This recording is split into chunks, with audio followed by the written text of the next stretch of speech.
Welcome back to A Celtic State of Mind. I'm Paul John Dykes, and today I'm delighted to be joined by Chris McElwain. We had it in the diary anyway, Chris. It was 2:30, but we're going to cover the Celtic versus Dundee game on the back of quite a week for Celtic. But the game, of course, was called off for safety concerns after the strong wins yesterday. And a big shout out to all the fans who were on their way to the game, particularly those travelling up from England, those coming over from Ireland, Chris. Yeah, it was a shame. I saw when they made the sort of first tenuous announcement last night, and you were seeing pictures on the social media of some of the damage. I kind of feared that it might get called off, but you're always hopeful. It's maybe just cosmetic damage, and we'll get the fans in. But of course, then on the same socials, you see all the fans, on the buses heading over and the ferries, and folks getting up at 5 a.m. with their kids, and you're like, oh God, come on, do everything you can to get it on. Got to appreciate really, really difficult situation for the club. I'm sure they did everything to try and get the game to go ahead, but you cannot take a chance with fan safety.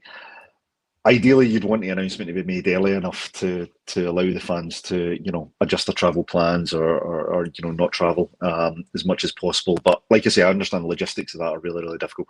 So most important thing, I hope everybody that did travel, hope first of all, travel back safely, and hopefully it's not put too many people out. But yeah, just a horrible situation all around. Yep, it's unfortunate. So if you still want your Celtic fix, we have decided to cover the Dundee game anyway, but not today's Dundee game. The game from the 23rd of April 1988, which was memorable. It was the Centenary title clincher. Celtic obviously came up against Dundee at Celtic Park. If you ask the players how many were in attendance, it ranges from 60 to 90,000. There were fans all around the track. It was the return of Caesar, wasn't it? It was a return of Billy McNeill coming back to the club after a forgettable trophyless campaign in 1986-87. They replaced Davy Hay. We're going to be watching the game. We're going to be watching the game, but we can't obviously show the footage on our stream. So we've shared a wee link in the comment section. That'll take you to YouTube. You can watch the game when we see press play, and we can all watch it together and share our memories. Because I said this morning, Chris, right? I'm 46 years of age. I have watched this Celtic game more than any other match in the history of the club, including Lisbon. I had a this morning. Now, obviously, Lisbon's the biggie. I've seen the clips a zillion times on the old Celtic videos and DVDs, and I have watched the game. There's a very interesting one where they actually, after the event, of course, got Jockstein to add commentary onto it. I don't know if you've seen that version. And Jockstein talks you through the Lisbon game, and it's incredible. Yeah. So I've seen it loads and loads of times, but when I was thinking about it this morning, I watched this game on the old VHS tape, having taped it off the telly, more than any other game of football involving Celtic. Yeah, listen. This was my era. I would so 1988 April. I would have been 7 years old. Be turning 8 later that year. But this was the team that I remember. This was my first Celtic top. Was Centenary top. These were my Panini sticker book players. My favourite player at that time was Andy Walker, who's one of the players that's playing on this match. But one of my all-time Celtic heroes, Tommy Burns, is in there.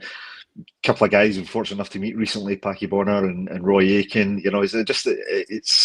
It's a real trip down memory lane, and it's amazing to actually see the stadium, the difference. It's funny, as soon as I put the footage on to have a wee look at it earlier, just to see how it would work. I was looking for my VHS video. I was looking to see how can I adjust the tracking, to get rid of the old footage lines. So yeah, it's nice to go back and look. But these are, I don't know if I've watched this game quite as much as you. I tend to look at more the games that I used to go to, where it was the kind of a Larson era and the Martin O'Neill era, but this is definitely taking me back to my childhood, so I'm looking forward to this, actually. You know what, we might do more of this. You mentioned the kit. We love a Celtic kit on a Celtic State of Mind. There it is. Now that is that's a Scottish Cup final jersey that obviously was won against Dundee United a few weeks after this one. But that is a beautiful jersey. It was an Umbro template, so there was loads of clubs with this template, but of course Celtic had the hoops, and I just think it worked perfectly well. everything was embroidered on the match worn one, which I'm showing you here. The badge was the Centenary crest, right. the umbro with the lowercase umbro writing, the kind of furry C.R. Smith. That's right. It was kind of felt, wasn't it? It was kind of felt. It was always nice to look a bit velvety. Yeah, and it had the kind of squares as part of the shading in the background. Beautiful collar. With that Centenary crest as well, it was harking back to the fact that Celtic were celebrating 100 years. Happy birthday, dear Celtic, echoed around Celtic Park, the dear old paradise, during this game. This was the away jersey that was worn during the calendar year 1988. So the games that we played in that particular year, so even moving into 88, 89, we wore this jersey. It was never made available as a replica. I know the club now do a retro version, which I've seen you sporting, young man. Yes. Obviously, the replica had the old four-leaf clover crest. I'm referring to the one with the Centenary crest that was never widely available. And look at the nice velvety green C.R. Smith on this. You can just see it there, yeah. You can see just the different shades of it. Just that's, do you know, it's a weird thing. No affiliation to the company or anything like that. But that C.R. Smith on a Celtic jersey just takes you back, doesn't it? It's just one of those sponsors just worked. Yeah, and I was actually speaking to someone who worked for C.R. Smith on Friday nights. This is ACSOM, not because he worked for the glazing company based in Dunfermline, but because he's gone on to do so much more. And I asked him, what does it mean? What does C.R. Smith actually mean? What is the C and the R? Anybody out there got any idea? Because he did tell me. And what it was, is that the company actually, when they were setting up Gerard Dede, already bought an existing company who were called, I don't know, Charles Robert Smith, something like that, who were a glazers. And so C.R. Smith kept the name because they were already established. So there you go. That's where the C.R. Smith comes from. Jerry Eady, of course, his company was the first sponsor on a Celtic or a Rangers jersey. He'd done the dual sponsorship. And we had that relationship all the way down to the point where Terry Cassidy fell out with Jerry Eady. And then we didn't have a sponsor for a season. And then we changed to Ford Peoples or Peoples Ford. So going into this game then, Chris, and I make no apologies whatsoever for sharing the Celtic Wiki. It's an encyclopedia of information in relation to Celtic. So I'm going to bring up the wiki page from this particular game before we get into the action. So here we go.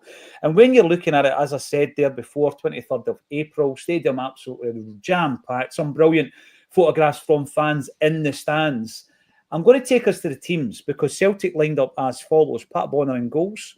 We've got Chris Morris, the Cornish man, whose mum and dad had Cornish pasties. And I don't know if you can see on the top. You can't actually see my search bar on the top. I've got their website open, Morris Pastries Limited. He just recently sold that. He was at right back. We signed him for a nominal fee from Sheffield Wednesday. On the left side was Anton Rogan. And Anton Rogan was definitely a cult player. There's Anton there. There he is. He was a cult player indeed in that Celtic side. He was playing left back. Roy Aitken and Mick McCarthy were the central defensive partnership. Now, Mick McCarthy and Derek White would have been playing centre-half with Aitken playing in the midfield. My apologies. Mick McCarthy came in. He was Davy Hay's final signing before Davy Hay left. And I watched an interview with him recently, Chris, where he actually said he thinks maybe Big Billy might have said something prior to getting the job to the board because Billy had managed them at Manchester City. Celtic actually broke our transfer record to bring him in. 500 grand he cost. Derek White had come through the ranks. I thought he was a developing centre-half until Liam Brady sold him. We should have kept him. We had wee Joe Miller on the right-hand side. Miller, yep. We signed him for 650 grand from Aberdeen. And you know, if you've been fortunate enough to be at one of the ACSOM Live events, Joe tells a brilliant story about this team, about trying to, Billy McNeil trying to bulk him up ahead of the cup final and sneaking him the odd Guinness, and Anton Rogan clocking onto this and actually following him about the hotel, trying to get a hold of one of these Guinness that Billy McNeil was smuggling him under. I do believe Anton hid in a cupboard at Seamill Hydro so that he could also have a pint of Guinness. Absolutely. With Joe Miller.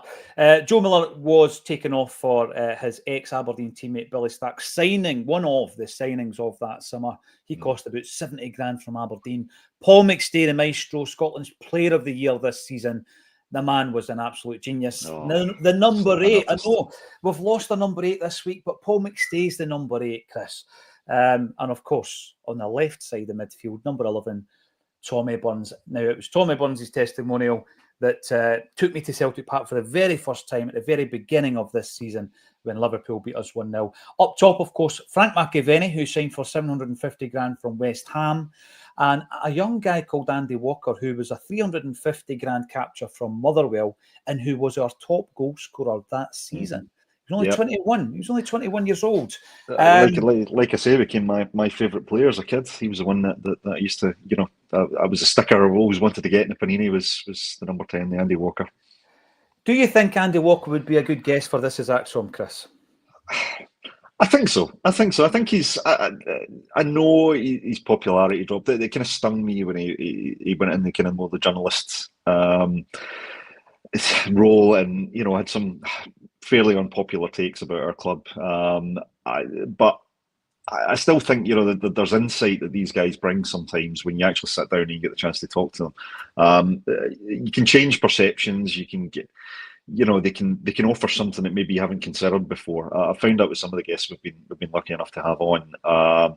Doesn't mean necessarily going to change their opinion. I mean, I don't think someone like Hugh Keevins, for example, will ever be the most popular man amongst their support. But actually, when you meet him, you get a different perception of him. And I was very privileged to meet him. So I'd like to see if Andy Walker would fall into that same category.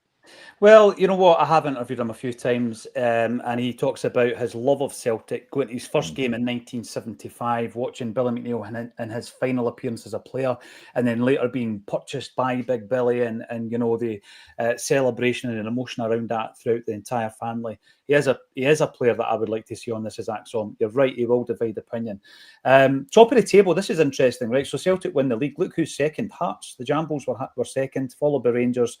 Big spending Rangers, and then Aberdeen, and then the bottom of the table, you can see it, Greenock Morton. Have they ever got back in? Have Greenock Morton ever got back in to the Scottish Premiership? I don't know, by the way. I think that was them dropping out, and they've stayed out. Yeah, I don't think. I can't think in my memory. I remember St Mirren and Morton, the big rivalry playing in the top division. I don't recall seeing Morton up there. Maybe. Could be wrong. A few minutes to go. Caesar's Paradise was the headline. There's McAvenny, who, by the way, plays brilliantly in this game. You'll see him. He's involved in everything. What a work rate. And you're looking at things like this, right? And the wee guy getting lifted up, he stands out. The guy right in the middle, right? He stands out, the wee boy, blonde-haired boy. And I asked myself, who is he? Who is that wee fella? He'll know who he is. Are you out there? Because you'll probably be about mid-40s now if you're tuning in. And I love these images down the bottom. That's them in the Celtic bath. Neely Mockin and Jimmy Steele down the front. On the left, you've got Tommy Craig. Mark McGee behind them actually came on. Yeah, comes on as a substitute. Yeah, is that Peter Grant at the top left there? I was trying to look at that in the wiki. Is that Peter? Is that a young Peter Grant? Granty had a broken leg, Chris. He had a broken leg. That's why he's not on the team.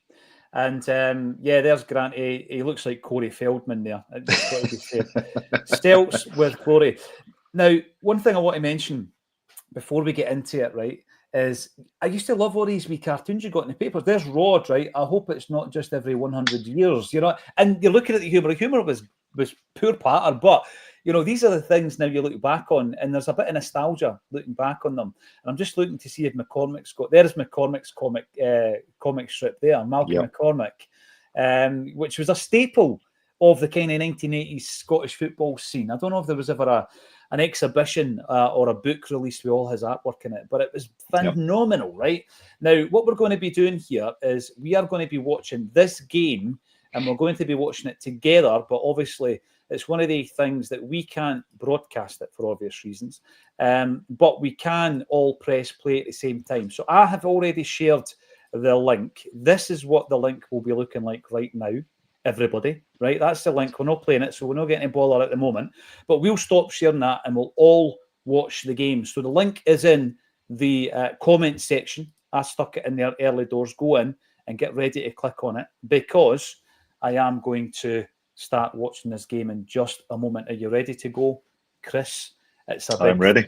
right countdown and press play on 1. It's 5, 4, 3, 2, 1. Make sure you mute it. There we go. Oh, Chris Morris blessing himself as he runs onto the park. Look at that. The old tunnel as well. You look at the old tunnel. You know, the old white tunnel before they had the cover over it that we all got used to. I know. And you know what's interesting? A conversation we've had over the last few weeks, Chris. That's the same old stand, mate. That's the same old stand, you know, that main stand, and it definitely needs redeveloped. Look at the crowd. Look at that. Archie McPherson on the commentary. It's and actually, obviously we've got it muted, but you'll have heard the sports scene, the old sports scene theme tune as it plays as well. So even if you've got it muted, so you can listen to us, the old sports scene tune was like, my God, I remember that. You know, it was it's amazing. But somebody needs to sort the tracking at the bottom of the screen. Come on, get the wee buttons out. You know this. We're going to bring up loads of comments after the game. We're going to dedicate the last 15 minutes of the show to the comment section. I'm going to disagree with you about the tracking. I think it adds authenticity. It does a bit, doesn't it? It adds authenticity. There will be a tape reel somewhere at STV, and it will be perfect. It will be the perfect footage, right? I say, look at the state of the pitch, mate. Look at that Celtic. I know around the goal. Yeah, look at the goal mouth as well. You think, God, poor Bonner's having to go there. I'll tell you one thing. We're talking about the Centenary strip. I love the goalie tops that Bonner's wearing as well. That classic, the yellow with the sort of green on the shoulders. I think it is. It looks immense. There's Big Mick. Big Mick, he's giving it big licks. Look at him. He would be another brilliant guest for This Is ACSOM, actually. I've got a contact for him, and I've seen him doing an interview recently. So look at the warm-up. Just stretch the inner thighs. There we go. The Dundee team. I didn't read this out. It's Carson, Forsyth, Angus, Shannon, Smith, Saunders, Lawrence, Rafferty, Wright, Tommy Coyne. As a year before he joined Celtic, isn't it? This was, I was looking at this earlier. Tommy Coyne, I think he joined in 1989, and you'll keep me right here. Was it 40? Oh, there he is. Yeah, 43 goals and 105 appearances or something like that. I think. Alistair Hewitt of Edinburgh is the referee. Look at him. That is like, it looks like Tosh at the bill. Oh my word! Celtic kick off, right? Celtic kick off, and straight off the bat. Look at the tactics. Just boot it right into the corner flag. It right up. Maka will chase it. I love it. But look at that, right? Straight from the kickoff. Morris takes a throw. Right on it. Forward the whole time. That's tempo, mate. Tempo. Let's use all the modern football terms. There's a legend, Tommy Burns. Unbelievable. Tommy Burns, just unbelievable. Mick McCarthy. That's a decent pass out of defence here, by the way, with Big Mick. He wasn't renowned for his football technique. Look at McStay. They used to call him the Hat. And there's two differing views on why they called him the Hat, you know, right? The first one was his hair was always, you know, perfect, never moved. It was as if he was wearing the hat. The other one was he looked like Jack McVitie, who was called Jack the Hat McVitie, who was one of the Cray twins. I was going to say he was one of the enforcers or one of some sort. I don't know, he was an enforcer. They killed him, didn't he? That's right. I remember watching a story. He was siphoning money, wasn't he? Siphoning money. He was an embarrassment. He was an embarrassment to them. And look at that, right? Play it out the back. Big Pat Bonner just boots it. McAvenny gets it. Watch closely. So it's a one-man move from defence to attack. McAvenny wins the throw-in at the corner flag. Route 1 football here, Chris. Yeah, I'm noticing as well, no numbers in the back of the Celtic sets. You know? Here we go. Yeah, we'll come back to that. Rogan, right? Because I think we get an early goal here, and it's about now. We do, yes. There's Maka. Look at Maka. Brilliant. Rogan with the assist. Never... Tidy footwork. What in fact, it ricochets, and then there's Morris with a rebound. Chris Morris, from right back as well. Yeah, getting right in there. Everybody, what I like is everybody's up looking to try and force that one in. Look at the fans. Anybody who was in the stadium that day, let us know your thoughts in the comments watching this game back. I'm going to make a point here, right? Anton Rogan makes the initial cross. Chris Morris scores the goal. Your two fullbacks are completely out of position here. But look at McAvenny. Look at the way he shields the ball from two Dundee defenders. And it's a great cross. There's no effort in holding the defenders off there, is there? He just kind of stands his ground. Brilliant. And the thing, Big White, it was Derek White who got the initial shot, and it comes off of Andy Walker's chest, and Morris gets the rebound. So Celtic, at this moment in time, the crowd are going bananas, and you're watching it. Look at this. Look at that pass by Tommy Burns. You see that pass there? Yeah. Right? Yeah, I did. But I was noticing actually how McAvenny's in the number 9, so it's actually just really deep there, coming right back to link the play. Yeah. Really That's good. what Kyogo used to do. Kyogo Used to do, yeah. But you're right. I mean, and then that pass there, if that happens today, if our number 11 makes that pass, everybody is swooning over it. You know what I mean? Absolutely. Oh, that was the picture. That was the McAvenny picture. He tried to get on the Andy McCarthy. I was going to say it was McCarthy that's up there, isn't he? He's a giant of a man. And the thing is, you're looking at McCarthy there. He's 30-year-old. He looks about 45. Look at him. Was he 30 at this point? Yeah. Yeah. He came, Mick McCarthy came to us. He had a kind of lengthy career. He played at Barnsley.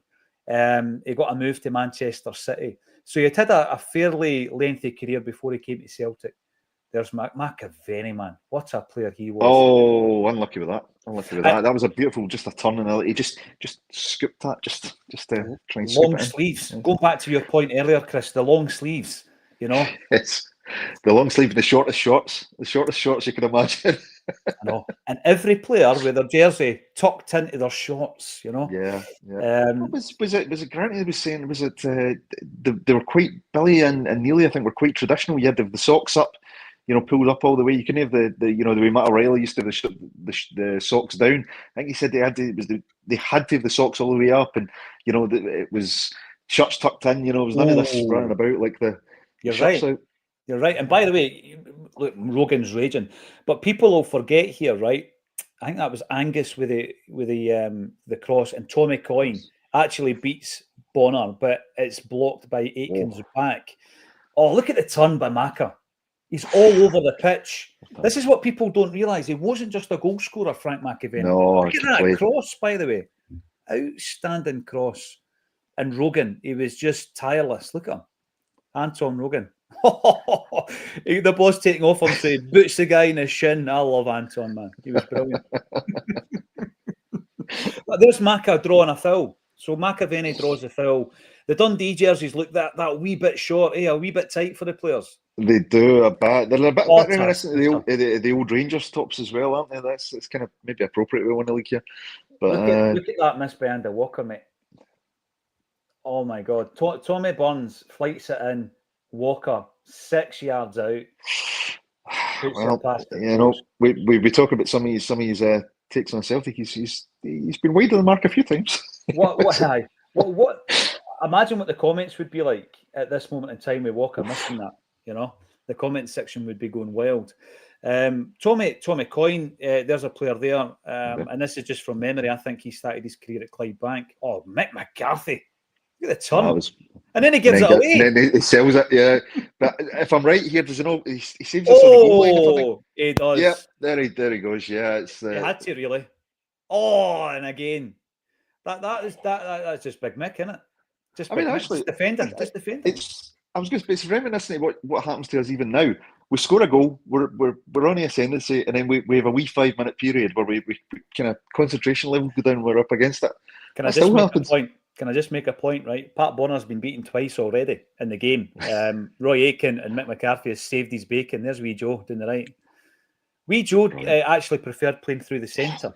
He preferred playing through the centre.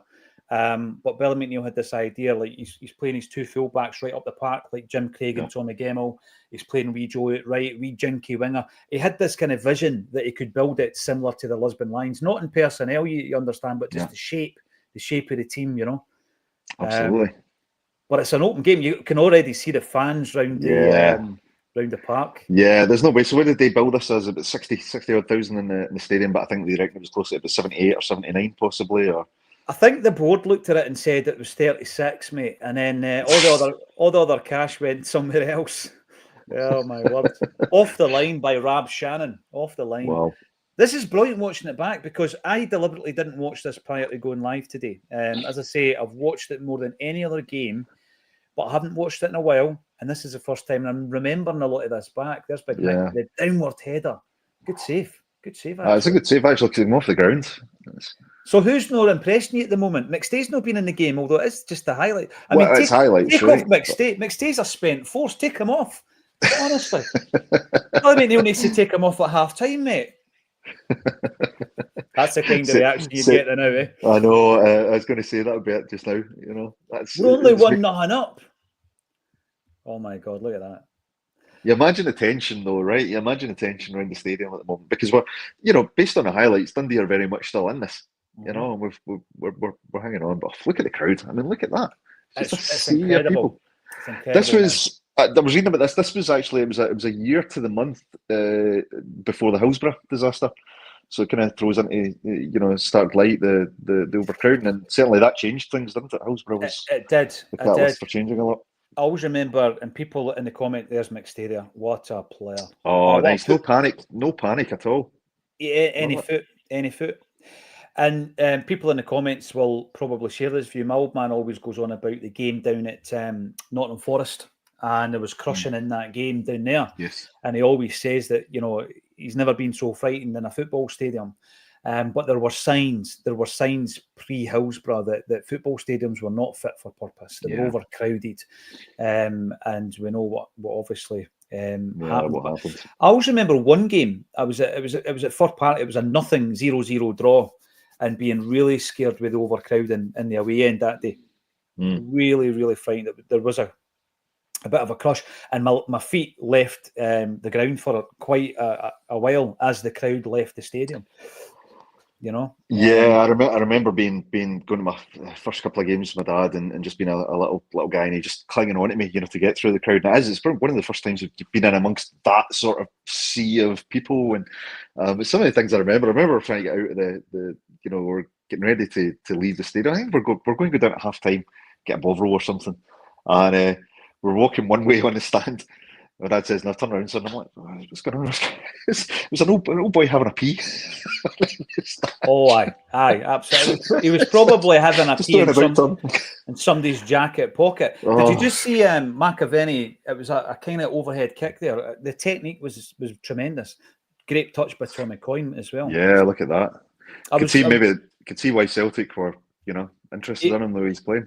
He was an incredible goal scorer for Dundee. He really was. I said earlier on, he started off at Clydebank. He then went to Dundee United. He was part of the Dundee United team or squad that beat Barcelona, believe it or not. I think he might have been on the bench. Might have been on the bench. I need to check that. Wee Joe, look at him.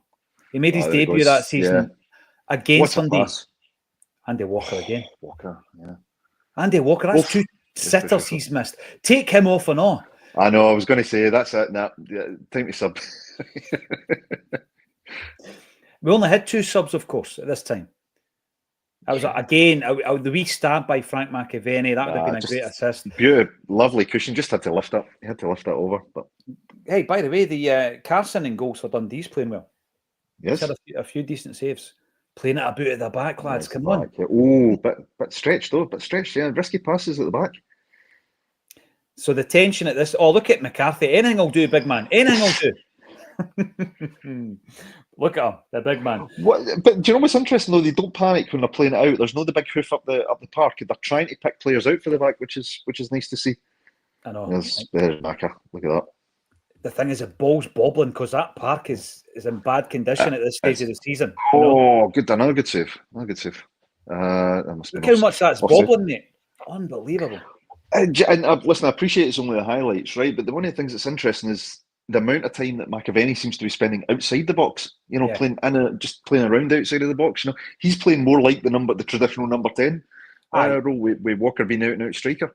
Look at that by Burns. Oh my God! There's 2 things Tommy Burns has done that have been captured in these highlights packages. That if you have a showreel. I mean, here's the thing, right? I've got literally. Look at all the people sitting around the stadium or in the running track. By the way, the old dustbin. I know. I have got hundreds of old VHS tapes of Celtic games, and there's moments in games that are never replayed. That's chopped off. That's chopped off, isn't it? Offside. I'll take it. Yeah. Wee Joe. Wee Joe winning the header. I know. And the 2 moments there of Tommy Burns, right? The pass in the first half, and then that sublime bit of skill there in the second half. Nobody ever talks about that. Nobody ever shares the moments online because they're within a game, and the game normally it's just the goals that you see, isn't it? Yeah. But Wee Joe had the ball in the net there. He was raging. Tommy Coyne's not that bothered. And then he goes to Celtic from Dundee, and we pay £500,000 for him at this point, Chris. And then I liked Tommy Coyne, but he was playing in a team that wasn't great, to be honest. And eventually he leaves under Liam Brady, goes to Tranmere Rovers as well. I was a big fan. There's wee Joe setting up Frank now. So look at that. And McAvenny, I'll tell you, if you ever speak to him and remind him that the top goal scorer that season was Walker, is that he probably assisted most of the goals. Well, you can tell with the way he's playing. He's very much he's playing just he is in that hole just behind the front run, which is it's quite interesting. It's kind of the system I wish we played a bit more just now. Oh, there's Big Mick again with another header. That's 2 headers on target. And he needs to get back to defend. Anybody who's just joined us here, we're watching the same game. The link is very early on in the comments section. I shared the link. We're watching it together. It's a watch-along, but we can't broadcast it for obvious reasons.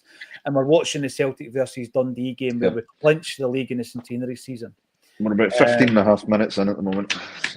There'll be a wee bit of the celebration. There was a tremendous kind of mini doc after this at the time that was shown by the STV called In Praise of Caesar. This is the goal. I'll never forget it because wee Joe starts the move off, right? Look, he's in his own half, yep. And who does he pass it to? McAvenny, who gets the assist. What a turn. The goalie. Brilliant finish. That's a good finish. Good finish. But that turn from McAvenny, though, just to allow the ball to run and just turn his position, turn his man, absolutely brilliant. The awareness of Andy Walker's run. And Andy's wearing those black and a luminous yellow Nike football boots that were quite in vogue at the time. Look at that. That's brilliant. That's a nutmeg. That's fantastic. Superb. And by the way, very unselfish as well. He could have ran on. Yeah, very unselfish. But hey, hold your horses though, because we get a goal right after it. It's within a minute. He scores 2 goals in a minute.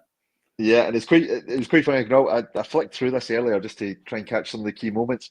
And on the audio, when the Walker scores again, you get the famous Archie McPherson woof. Yeah. Oh yes.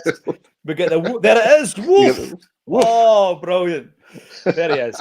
Hands aloft. Wee Andy. He was a hero. I don't care what anybody says. He was a hero that season. Well, he was a hero of mine, definitely. He was a hero that season. Don't mind admitting that. And it's a shame how much peroxide was in that squad. Well, you had Derek White, you had Peter Grant, Chris Morris, Frank McAvenny, and I think some of the young boys, Tony Shepherd, Stevie Murray, all the guys, they had the peroxide as well. So Celtic are 3-0 up, and the fans are singing "You'll Never Walk Alone." It's getting to that point at the night where the floodlights are going to have to come on. Good view of the main stand there. Look at that. There it is. You'll never walk alone. Look at that. Look at the scarves, man. Unbelievable. And the Irish tricolours. Fantastic. Absolutely. I'll die on that hill, but you don't get that in any other stadium. I'll absolutely argue that with anybody across world football. And I know we're biased, right? But you don't get all the players that come to Celtic Park and see that. It does something. It does something to players. It does something to fans. You can't beat it. The thing is, as well, Chris, that is just absolutely improvised. It's synchronized. It's not set up. Nobody knows what's coming next. Everybody's just reacting to what they see on the park. Interesting. That's the full-time whistle, by the way. Oh, it's not. We're making subs. There's Brian Scott, the physio. Look at the boards. Look at the boards, mate.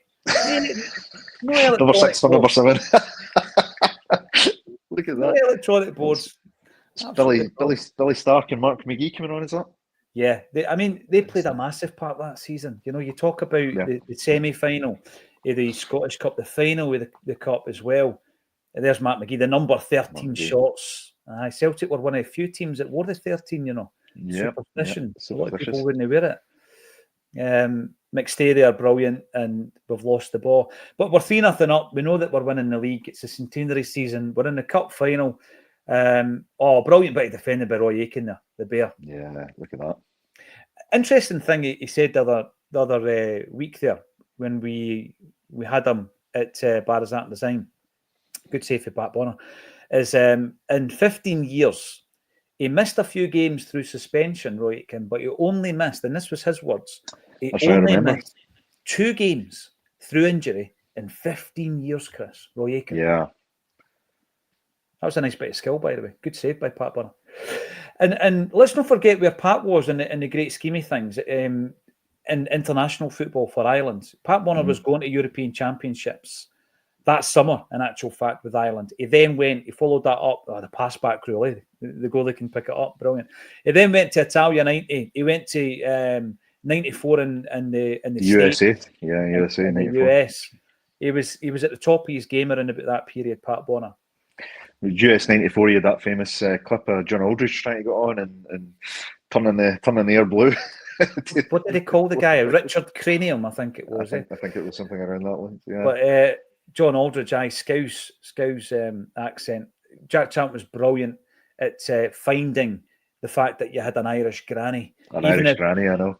Even if in Tony Cascarino's case, you lied about it. He lied. He had no heritage. Right. He should never have played for Ireland. But there you go. Tommy Coyne almost scoring near the end. Some of the advertising boards as well. Eldorado behind the goal. Looking at the old Stackis Hotel as well. That was I'm sure it was. They know what used to take whenever they were signing new players. Celtic, you take them to the old Stackis Hotel up in East Kilbride. That's where they went. That's where they're going to do the signing. I'm sure Did you run onto that? Did you run onto that park? Admit it in the comments section. Look at that. There's a pitch invasion. The players are having to run off. We've won the league again. Fly the flag. Somebody's nicked a flag. No, a corner flag. Look at that. Who was that with the cap on? Oh, look at that. Is that Kev Graham there, by the way? Full tracksuit, mate. Full tracksuit. Eh? Fantastic. Absolutely fantastic. That's brilliant. And look, I know you're looking at it, you think, safety concerns, safety of players, but I just think there's something. There is something about the emotion that football brings that you sort of think, certain things you can allow and you should allow for. But I know that's irresponsible as well. But I'm not being funny, mate. Again, it's just there's Big Archie coming on with it. The fact that he oh my God, brilliant.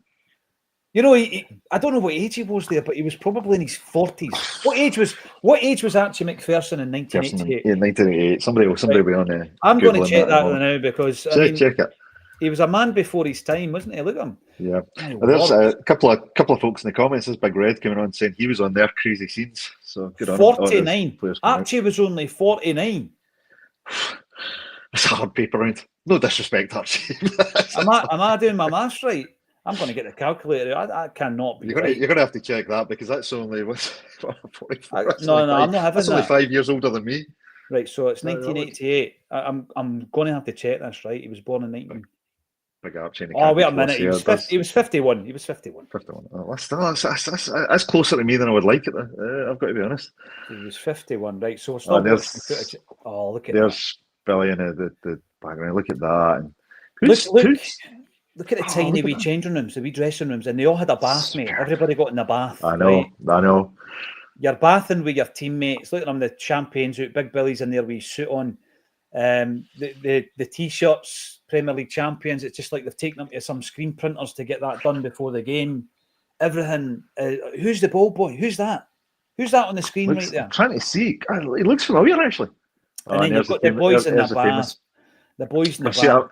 I've seen photographs of that very scene. I'm in the bath, and it's Andy Walker there, and they've got the champagne. I believe I was reading in one of the articles on the Celtic Wiki that Murdo McLeod was actually over on a hiatus from his Dortmund contract, and actually ended up in the dressing room with him.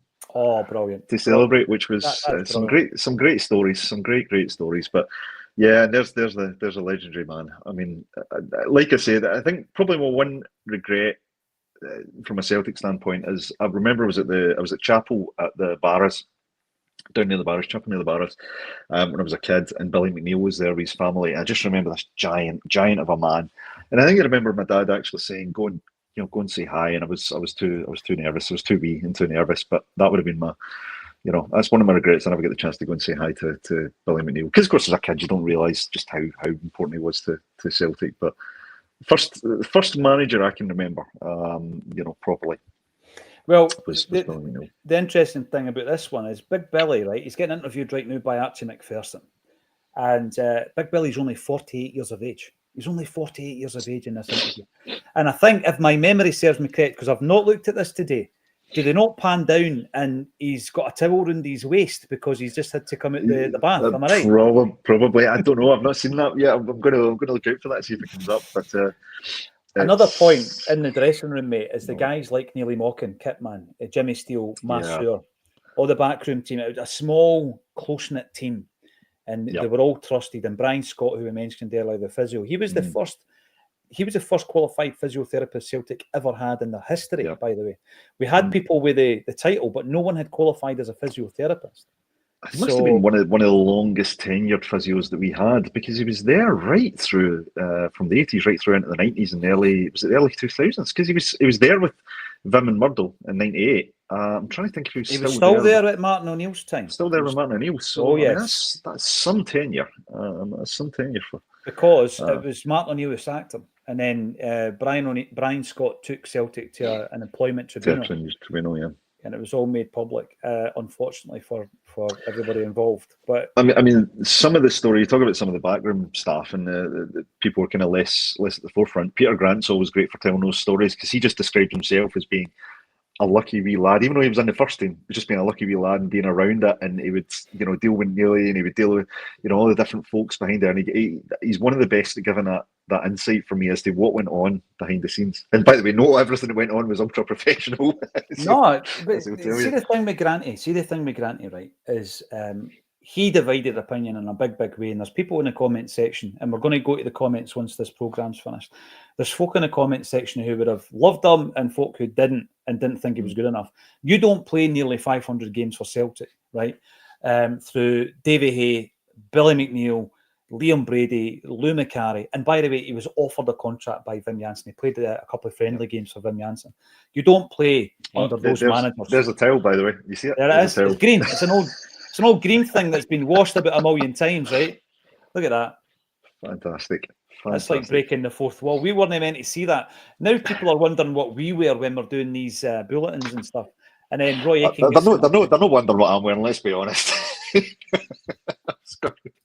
Now, I'm going to... Something below is what's on top. I denim underwear. So I'm now going to have a look at that time, like if we go back, right, this is what the charts in the UK look like, because the charts were a big thing back then. They're not really... I couldn't tell you who's number one in the charts now. But you've got Pet Shop Boys with Heart, Love Changes Everything, I remember that. Theme from Express. Roy remembers that. I had that in cassette. Right, I'm going to throw this out there, and again, I'm just thinking out loud. I'm pretty sure Norman Cook, a.k.a. Quentin Cook, formerly of the House Martins, who became Fatboy Slim, I'm sure he was involved in that song. I'm sure he was. I'll need to look at that. Everywhere by Fleetwood Mac, Pink Cadillac by Natalie Cole, Who's Leaving Who by Hazel Dean.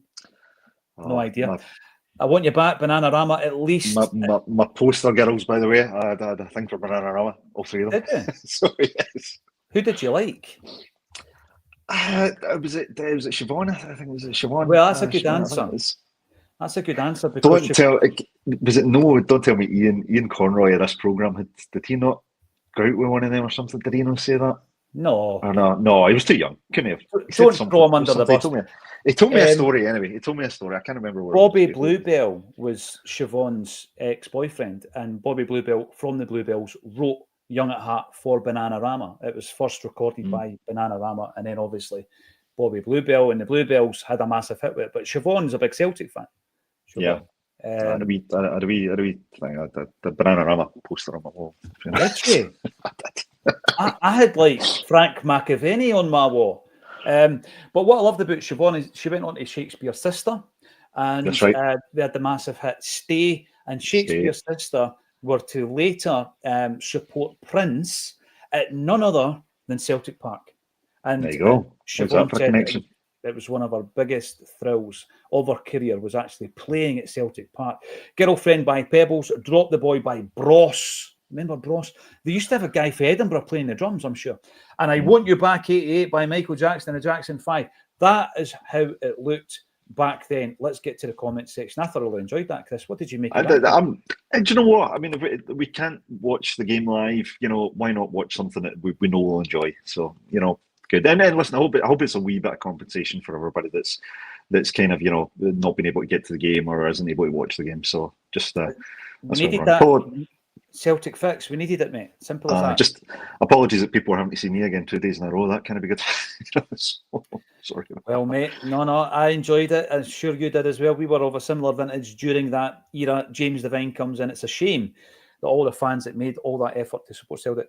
Yeah, I always think about the supporters buses who they have to set off at a certain time to make sure they're here if they're travelling up, or obviously to get the ferries over from Ireland. Some fly, etc. as well, and they have to set off really early doors. And you know, the call came in, and they've had to turn back and go home. Now, Celtic Curio, here we go. It's always great to hear from Celtic Curio, who's got vivid memories of the players taking the applause, standing on the wall. Yeah, I did ask about that recently, actually, because they were all lined up. It shows you that in praise of Caesar, and probably later on in that show on STV, all the players come back out. They've got the white T-shirts on, right? The ones that from the screen printers just doing the Gallagate, and they then go into the main stand and they're standing on a wall. Because I asked, are they standing on seats? They're standing on.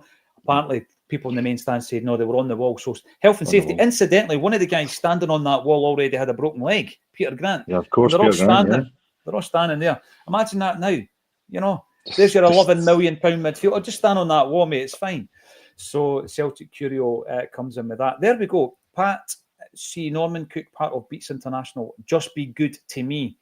Just be good to me. Right. What did I say? S Express, right? I'm going to, seriously, just while I'm on, I'm having a look at this, right? For the theme from. I might be mixing it up with that. I know he was involved in a few things. Obviously, he was quite an adaptable musician. It was a school disco favourite. I remember that. S Express. Absolutely. I'm maybe giving him too much credit for being involved in that. Did he produce it? No, he didn't. The songwriters are that. He didn't produce it. I stand corrected. There you go. He was involved in a lot of stuff back in the 80s, but not that particular song, it would seem. So there we go. And then we move into the next comment. We're going to keep the comments coming. Afternoon from Empty Celtic. Jungle Line just went anyway. He just went to the game. It was halfway over, actually. That's a shame.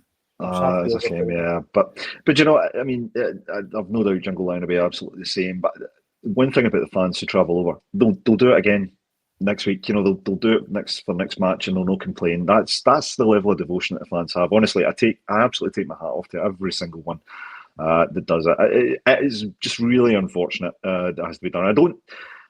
Like I say, I think ideally you'd want the notification to go out earlier, but I think, you know, there's a lot of considerations we're probably not aware of that the club have to make. So it's just one of these combination of unfortunate circumstances. But honestly, massive praise to the Jungle and all the fans that go out there. River C, fun idea. Listen, we might do it again. It's just a shame we can't actually put the footage up because we're getting banned. Yeah, that'd be good. And there will be a strike on YouTube for that as well. And we're also, this is interesting from Gary. That's a great point, actually, right? Because we mentioned earlier on that Hearts had a right good side. Gary Doonan says the two best players that season out with ourselves were Mike Galloway at Hearts and Tommy Coyne at Dundee. 33 goals. Was it one more than Andy Walker? Yeah, Andy Walker scored 32, you're right. And when you look at that, right, so we're sitting at the end of 1988. We end up buying both those players. And both those players cost, let's say, $500,000 was the reported fee in the press, £500,000 each. So we were buying that calibre of player under Billy McNeil. We brought in Paul Elliott from Pisa. You know that? That's right, yeah. And another player I loved as well, Paul Elliott. Just unfortunate what happened to him in his career, but what a player. He was outstanding, Chris. And he comes, that was a bold move bringing him in from Serie A at the time. And obviously we tried to bring back the unspoken one. And when we couldn't get him, we went for Jackanoski, who, by the way, if you look into it, Jackanoski was wanted a few years previous to us signing him by top clubs all over Europe, including Inter Milan. He was voted in, I'm going to say 1986, he was voted as within the top 10 players in world football. And at the time, I'm pretty sure it was Michel Platini, Diogo Maradona, like in the top three. Top two, and Jackanoski was up there, and we signed that player. So we were trying our utmost to compete against a free spending Rangers side at that point. So that's a great point that you make there as well. And Christopher Patterson, I'm very surprised that there isn't more games off today. Mick 1967 reckons it should have been earlier on, but again, there's a process to follow, isn't there? Yeah. Wherever Mo Sislak says it was snowing. It was snowing here earlier on here as well. And good luck, Kyogo's away. There will be no farewell to our number 8 there is a belting act. Craig McGeechan says it's a belting idea. Here for it all. Yeah, we could do it. We could do it again. We could do it with 90-minute games. You know, there's plenty out there on the old YouTube. I was quite enjoying that. I was kind of enjoying. Just I felt like I was watching a game with my mates. I mean, we've got you there, but I was watching the comments coming through as well. So it was nice. Quite. I'm going to say selfishly, I quite enjoyed that. I enjoyed it as well. Walker again. Oh, yes. That's right, David Gold brings us back to the old... The hair flapping in the wind. I interviewed Archie McPherson for the Celtic Smiler documentary, which you can watch free of charge on YouTube. I actually interviewed Archie for that, and I interviewed him in the supporters club on London Road. And he turns up, and I remember looking at him thinking, he looks like he fits his age now. He never ever did. When he was younger, when he was a young man, he looked like an old man. Now he's an old man who looks his age, which was great. He kind of grew into it. Kevin Gallagher is on here as well. I'm going to bring in Seen in Short, though, first, who says, my brother left Dublin at 4:45 this morning. He's now in Gracie's, having a little libation, let's just say. Could have stayed in Dublin for a pint. Yeah, you're right, but there's the dedication. Listen, there's worse places to be than Grace's. Let's just say that. It's not a bad place to end up. Grace's is pretty good. I like going to Grace's. Yeah, Mo says it could have been called off. I guess there's a policy in place. The club have followed it, and that's why it's been a late one. Here we go. Edward McClanagan's in and saying that Celtic clinched the Centenary double on the day of his first Holy Communion. What a party that was. I bet you it was. Did you keep all your stuff from that, Edward? I've still got it. Oh, yeah. If we want to remember. Yeah, I know you used to get the wee medals and stuff in the boxes, didn't you? That's right. Brilliant. Loved it. And all the wee cards and everything. Kept them all. Right, Big Red. That game should have been called off last night. Absolute disgrace. And I hope there is reimbursement. No way was that game going ahead. Put to the board. That is fanatical as a support. Always remember the Inverness game that became Inverness. You know, what was the headline? Super Cali Go Ballistic Celtic Atrocious, if I remember right. Yeah, I've obviously airbrushed that out of my mind. Yeah, no, the game was actually a rescheduled game. People sometimes forget that. So there was a bit of the Celtic roof or the paneling that was hanging off. It was said it was unfit. Blah blah blah. Game was rescheduled, but the Celtic fans were already in Glasgow to go to the original game on the original day. And Kevin Graham remembers being in a boozer in Glasgow, and the catering team at Celtic had sent all the pies to all the boozers around about the stadium just to feed people with the old pies. They were the days. They were the days. But obviously, we'll not labour the fact that Inverness did beat us. Horrible day. A horrible day. One of the best kits ever, says Big Red. They were all great. Yeah. The Centenary kits, weren't they? They were brilliant. Back in the Umbro days. 37 years ago, says David Gall. How scary is that? It is, mate. It's very scary indeed. Now, loads and great comments coming through. Your memories of that game. Let us know. Were you one of the kids who was a ball boy who ended up in the dressing room? Great on you if you were. I think there was a wee room. I spoke to a ball boy once, obviously years later. He says that there was a wee room that they got changed in, which was kind of like next to the ref's room and the changing room. And so they've obviously sneaked in, and because everybody's been on a high, they've just let them come in. Always remember, I imagine that. I mean, where are you? Where are the ball boys who were in that dressing room? What a story that is. Could be, yeah. It'd be an interesting one. A few tales. I'm sure it might be fine if somebody in the comments might fill us in on that.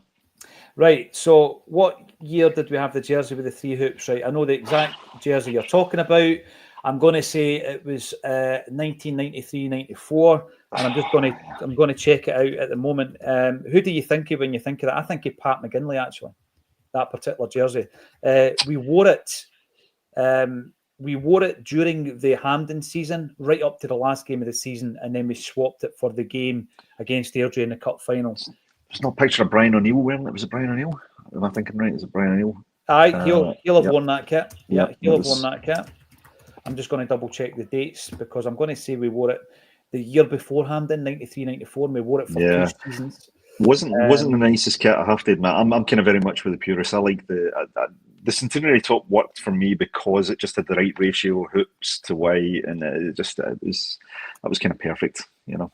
In my mind, having gone through every single jersey for the book, I reckon personally that a Celtic jersey has to have 6 green hoops on it. That's my own take. When I look at it, I look at every jersey we've had. I always think 6 green hoops. Here you go. here's the Celtic kits back in the day, right? So obviously we had the Centenary jersey that was launched for the Centenary year '87, but we wore it for 2 seasons. We wore it for 2 seasons. You get the famous people jersey there, which I never took to that one. The sponsor, I mean, just didn't look right. Well, it didn't look right because of the colour scheme, mate. Red, white, and blue on a Celtic jersey. Honestly, that was sacrilegious. Absolutely. That desecrated the hoops. The man behind People's Ford was Brian Gilder. And Brian had sponsored Celtic for years and years. And you can see the branding on the boards around about the park and in the matchday programme. Terry Cassidy approached him, asked him to be the shirt sponsor for 1 season. And Celtic put Ford on the jersey without permission from Ford, believe it or not. They just winged it, right? But Brian Gilder needed that because that was obviously the franchise that he had. The People's Ford logo now, if you look at it, is kind of silver. So they could have stuck to black, right? But they didn't want to annoy Ford, who hadn't given them permission anyway. And then, and here's the thing, the season after that, because Terry Cassidy had annoyed Jerry Eadie, right? And that's why we left C.R. Smith. And because it was a 1-year deal with Brian Gilder, we then had what will probably be our final season without a sponsor, 92-93. And that's why the jersey's the same, but the sponsor has gone. Sponsor's gone, yeah. Cassidy leaves. We go back to Jerry Eadie and get another deal with C.R. Smith. And that's the jersey that you were talking about. So when tucked in... 93-94, yeah. Is that 93-94? It's a three-hooper. But we had it for a couple of seasons until the Scottish Cup final in 1995. So there you go to answer your question. Any other questions, bring them in. We'll try and answer them. I've got another 5 minutes to go.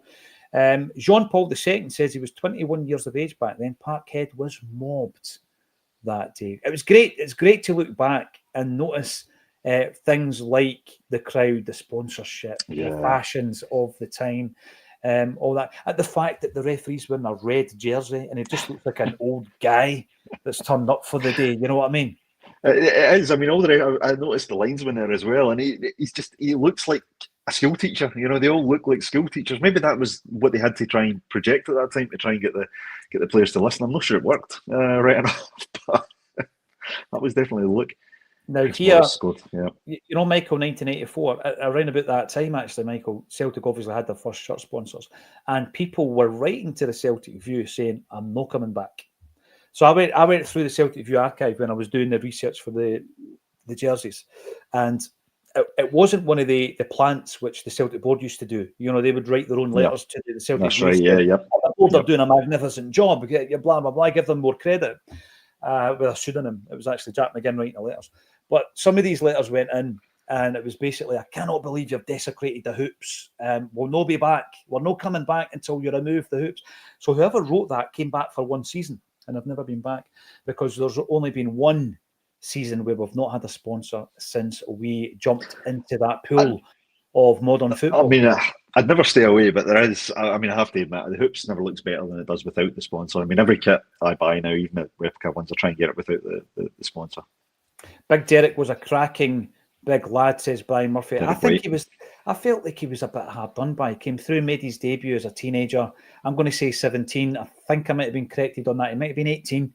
Made his debut as a teenager, and by the Centenary year, he was a first pick. And that's a young guy came through the ranks. He was on the ground staff with Neil Mokin, and then we got good money for him. Let's not forget, Middlesbrough paid good money for Derek White. Around about that time, he went down south. There's some great images I'm playing against all the top strikers down there. You know, Ian Wright and Alan Shearer. He came up against Cantona. He came up against them all, and he had a good career down south. He's now in Saudi, I think. I think he's in Saudi Arabia. Was he doing out there coaching, or? Well, he went over. He was doing the punditry for a long time over there. I think it was beIN Sports at the time. And then when that contract ended, he started working out there. He, I think, is involved maybe with the Saudi CSC. I did see a picture of the boys over there visiting him, the likes of Granty and Joe Miller and those guys. Take the boy out of Celtic. You can't take Celtic at the boy, yeah? I would like to see Derek White on This Is ACSOM as well. I've never spoken to Derek White. I know that Granty's still big pals with him. Would maybe have to go over to Saudi to do that one, though. What do you think? I don't know. Would you be up for that one? That's a long way to drive. No, well, you know what? I think I would be up for that. Kenny says, by the way, Paul, we went straight to People's after C.R. Smith, but only for a year. We're having no sponsor. And then C.R. Smith came back. It's all down to Terry Cassidy, mate. And so I got that info, obviously speaking to Jerry Eady, speaking to Brian Gilder. Terry Cassidy ruffled a lot of feathers when he was at Celtic Park. I mean, imagine having red, white and blue. He didn't care less that he had red, white and blue on the kits. And I remember talking to Celtic historian Tom Campbell saying, yeah, there was red on the first Celtic kit. And he's right. There was red around the badge on the first Celtic kit. Yeah, because they recreated that on the back of the more recent shirt, didn't they? The wee red next to the cross. The underwater cabbage salesman, sorry mate, you might have to watch it back. What we did today is we did a watch along, but we can't show the screen on our screen. So we all pressed play on a link at the same time, watched the game and discussed it as live 37 years later. And what we did is we watched the Celtic Dundee game, not from today, but from 1988 when we clinched the league. And I really enjoyed it. And I think we'll probably do it again in the future. It's a good one to get people involved. And you know what? Why not? Because today's a day where we would have been watching Celtic anyway. I've got to say, there's one final one here. Gave my people's jersey to a Dortmund fan. Murdo McLeod had played at Parkhead that season for Borussia Dortmund as well. Yeah, that's right. Celtic for Borussia Dortmund. Spoke about getting a great welcome for both the Celtic fans and the players, his former teammates. So just. I think it's a good story actually, and one it's worth. If you get a chance to read Murdo's book, it's a good read. Yeah, I've not read it yet actually. That's one that's on the list. Big Red says, was there not a tribute from the Dunfermline fans for Jock Stein in the next game, or was that a different season? No, your memory doesn't fail you there, Big Red. They were actually singing "Happy Birthday, Dear Celtic," the Dunfermline fans at Celtic Park. And we were singing "You'll be back, you'll be back, you'll be back," because they had been relegated along with Morton that season. And there was a really good, at that point, there was a really good relationship between the two clubs. And I think a big part of that was Jock Stein, of course, having cut his teeth in management at Dunfermline and done really well in Europe, to then eventually, after a wee cameo at Hibs, coming to Celtic as a manager and changing everything, right? But it's been kind of spurned, I think. There was the Masterton incident, Chris Sutton calling them Pete's and all that stuff. Yes. I don't know where we are now. They've not been in the league since 2012. We'll see what happens when they return, if and when they return. Listen, thanks everybody for getting involved. A wee bit different today, but we filled an hour talking about Celtic and a wee bit of nostalgia. And for the occasion and for every occasion, just to keep up with the nostalgia, Chris dressed as if it was 1988 with a double denim. Thanks everybody for getting involved, and thank you for joining us on a Celtic State of Mind. Hail, folks. Take care.